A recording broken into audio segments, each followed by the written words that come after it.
अरे देखो तो कैसे रंग की साड़ी पहन रखी है। अभी पति को गए दिन ही कितने हुए हैं।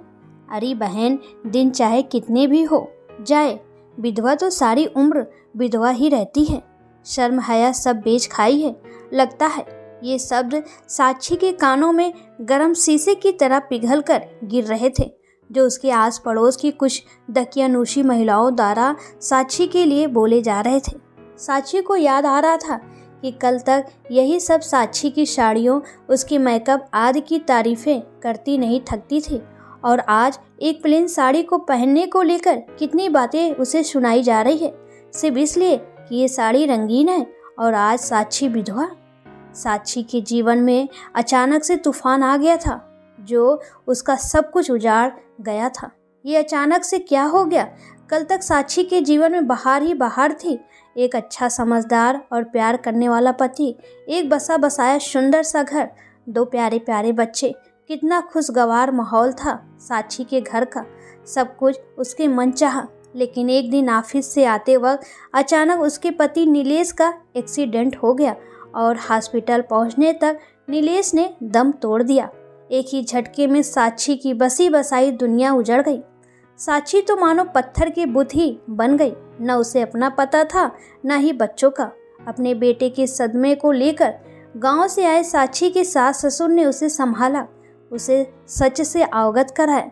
साक्षी सास की गोद में सर रख कर फूट फूट कर रो दी तो साक्षी की सास ने उसे दिलासा देते हुए कहा कि बेटा, अब इस सच के साथ ही हमें जीना होगा कि अब नीलेश हमारे बीच नहीं रहा। अब तुझे ही बच्चों की माँ और पिता दोनों की भूमिका निभानी होगी। बच्चों की खातिर तुझे जीना होगा, हंसना होगा, बोलना होगा। साक्षी भी बच्चों की खातिर जीने के लिए अपने दिल पर पत्थर रखने को तैयार तो हो गई, लेकिन अकेले में छिप छिप के घंटों तक नीलेश की तस्वीर को देखते रहती और रोते रहती। इसी तरह लगभग 2 महीने गुजर गए। साक्षी के सास ससुर का भी अब गांव जाने का वक्त हो गया था, क्योंकि गांव के घर और खेती को देखने वाला वहां कोई नहीं था। हालांकि वो साक्षी को हमेशा के लिए अपने साथ गांव ले जाना चाहते थे, लेकिन गांव में बच्चों के लिए अच्छा स्कूल और बाकी सुविधाएं न होने के कारण ये भी ना हो सका। भरे मन से सास ससुर ने साक्षी से विदा ली और चले गए।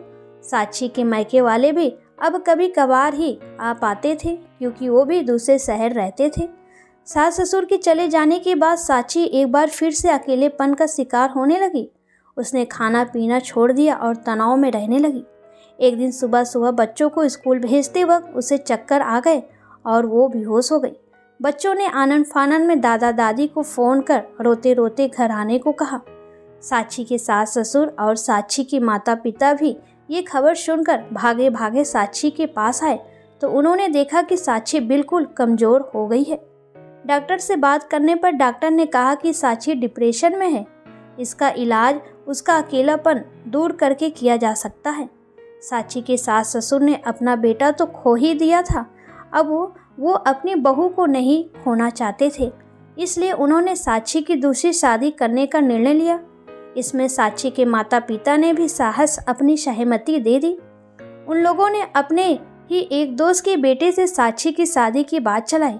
उस लड़की की भी बीवी संसार से जा चुकी थी और उसके पास भी 1-2 साल का बच्चा था जिसे माँ की ज़रूरत थी, और वो लोग शादी के लिए तैयार तो हो गए, लेकिन उन लोगों की शर्त थी कि साक्षी को अपने बच्चे अपने साथ न लाकर वहीं छोड़ने होंगे, क्योंकि उनके बच्चे के लिए साक्षी को सारा समय देना होगा, जो साक्षी के खुद के बच्चों के साथ मुमकिन नहीं हो पाएगा। साक्षी के कानों तक जब ये बात पहुंची तो उसने अपने माता पिता और सास ससुर से शादी के लिए ना कर दिया और फूट फूट कर रोने लगी। सभी ने साक्षी को बहुत समझाया कि अकेले जीवन नहीं कटता, तो इस पर साक्षी ने कहा कि मैं अकेली नहीं हूँ, मेरे दोनों बच्चे, मेरे नीलेश की निशानियाँ मेरे पास हैं, मेरे साथ हैं, और ये कौन सा सही फैसला हुआ कि किसी से शादी सिर्फ इसलिए कर लूँ कि वहाँ जाकर मुझे एक बच्चे को पालना है, और ये कहाँ का न्याय हुआ कि अपने बच्चों को छोड़कर मैं किसी और की परवरिश करूं। जो इंसान मेरे बच्चों को नहीं अपना सकता, उसे मैं कैसे और क्यों अपना लूं।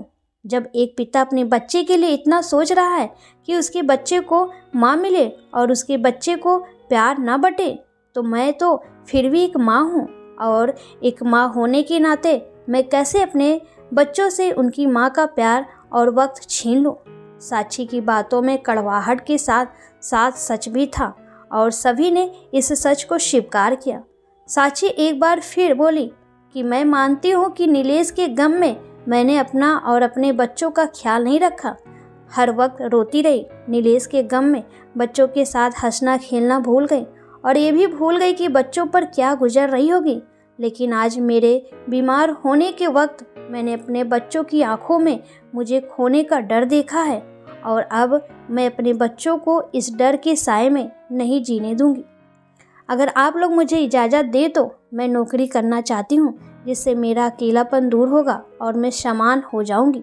मैंने बीएड किया हुआ है, तो किसी अच्छे स्कूल में मुझे नौकरी भी मिल जाएगी। साक्षी के सास ससुर को साक्षी की बात सही लगी, और उन्होंने साक्षी को नौकरी करने की इजाज़त खुशी से दे दी।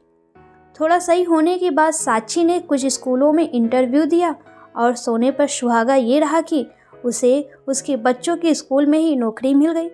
एक तरफ जहाँ साक्षी को इस बात की खुशी थी कि अब बच्चे सारा दिन उसकी नज़रों के सामने रहेंगे, वहीं दूसरी तरफ स्कूल वालों की एक शर्त ने उसे परेशान किया हुआ था। सिलेक्शन के बाद जब साक्षी घर आई तो सास ने पूछा कि नौकरी मिलने के बाद भी साक्षी खुश क्यों नहीं हो? अगर नौकरी यहाँ नहीं करनी तो कहीं और इंटरव्यू दे दो। इस पर साक्षी ने अपनी सास से कहा कि नहीं माँ, ये तो बहुत ही खुशी की बात है कि मेरे बच्चों की स्कूल में ही मुझे नौकरी मिल गई है। बच्चे मेरी नज़रों के सामने ही रहेंगे, लेकिन स्कूल वालों ने एक शर्त रख दी है, उसे मैं पूरा नहीं कर सकती। सास ने साक्षी से पूछा कि ऐसी क्या शर्त है बेटी जिसे तुम पूरा करने में असमर्थ हो? तब साक्षी ने बताया कि स्कूल वालों की शर्त है कि स्कूल में सभी टीचर के लिए ड्रेस कोड है। सभी टीचर को सोमवार से शुक्रवार कलरफुल साड़ी और शनिवार को कोट पैंट पहनना होता है। पर मैं ये सब कैसे पहन सकती हूँ? मैं तो विधवा हूँ, और अब मेरे जीवन में रंगों की कोई जगह नहीं है। मैंने कुछ और स्कूलों में भी पता किया, लेकिन हर जगह कोई ना कोई ड्रेस कोड लागू होता है। इस पर साक्षी की सास ने कहा, तो इसमें क्या हुआ? तुम ड्रेस कोड पहन कर ही स्कूल जाओ, इसमें कोई बुराई नहीं है। लेकिन माँ, समाज क्या कहेगा? हमें इसी समाज में रहना है, सब बातें बनाएंगे, मेरा निकलना मुश्किल हो जाएगा, साक्षी बोली। तब साक्षी के ससुर ने साक्षी का पक्ष लेते हुए कहा कि बेटा, सबसे बड़ा रोग क्या कहेंगे लोग, और अंत में लोग सिर्फ राम नाम सत्य ही कहते हैं, इससे ज़्यादा कुछ नहीं।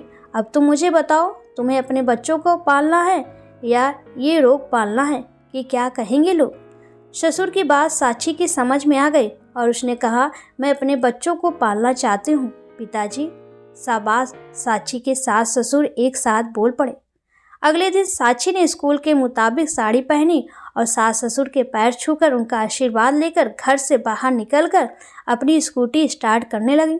तभी मोहल्ले की कुछ औरतें साक्षी को कलरफुल साड़ी में देखकर आपस में काना फूसी करने लगी। साक्षी ने ये सब नोटिस किया तो एक बार उसके कदम रुक गए।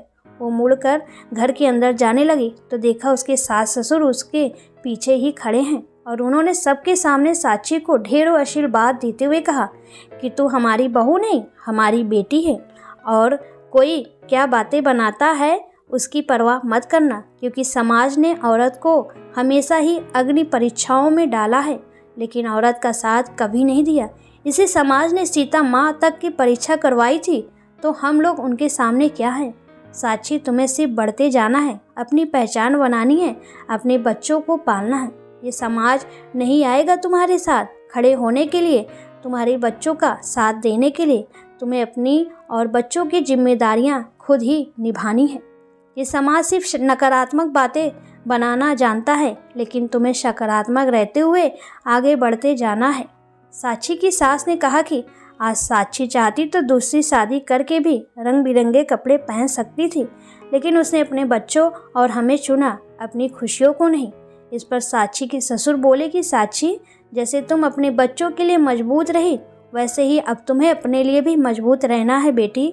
साची के सास ससुर की बातें सुनकर उन सभी औरतों को आत्मगालीन महसूस हुई और उन्होंने साची और उसके सास ससुर से माफ़ी मांगते हुए साची को नौकरी के लिए ढेरों शुभकामनाएं दी। आज साची को समझ आया कि उसके ससुर सही कहते हैं कि सबसे बड़ा रोग क्या कहेंगे लोगों का तो काम ही है कहना। लोग कुछ नहीं कहते, सिर्फ परिस्थितियों के मुताबिक अपनी सोच दर्शाते हैं और अगर इन्हीं लोगों को उनके सास ससुर जैसे समझने वाले लोग मिल जाए तो यही लोग सुधर जाते हैं। साची ने एक बार फिर अपने माता पिता समान सास ससुर के पैर छूकर उनसे आशीर्वाद लिया और अपनी स्कूटी स्टार्ट कर बढ़ गई एक नई जिंदगी की शुरुआत की सफ़र पर। दोस्तों, हमें समाज के डर से ज़िंदगी को ख़त्म नहीं बल्कि ज़िंदगी की नई शुरुआत करनी चाहिए, क्योंकि लोगों का काम ही होता है बातें बनाना। आपको ये कहानी कैसी लगी प्लीज़ कमेंट में ज़रूर बताएं।